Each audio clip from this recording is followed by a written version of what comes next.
জিম্বাবুয়ের বিপক্ষে ৩ ম্যাচে ৪৩ বলে ৩৬ রান করেছে লিটন দাস। অনেকটা জোর করেই উইকেট বিলিয়ে এসেছেন শেষ ম্যাচে।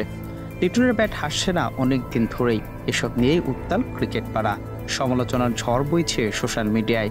কিন্তু লিটনের বিবর্ণ এ পারফরমেন্সের আড়ালেই থেকে যাচ্ছে একটা জিনিস।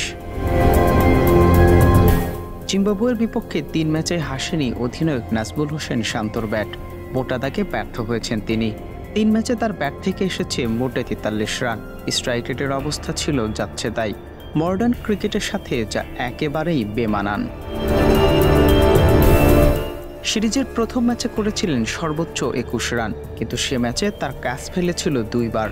দুর্বল জিম্বাবুয়ের বিপক্ষেও কোনো ম্যাচেই স্বাচ্ছন্দ্যে খেলতে পারেনি শান্ত। শুধু জিম্বাবুয়ে নয়, অধিনায়ক শান্তর ব্যাট এমন পরিস্থিতি দেখিয়েছে শ্রীলঙ্কা সিরিজেও।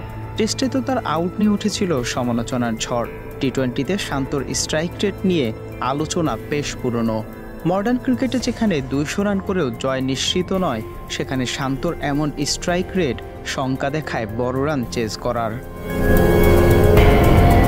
এই অবস্থায় প্রশ্ন উঠছে শান্তর টি-20 দলের সুযোগ পাওয়া নিয়েও। অনেকের দাবি পারফরমেন্স নয়, শান্ত সুযোগ পাচ্ছে অধিনায়ক কোটাতেই।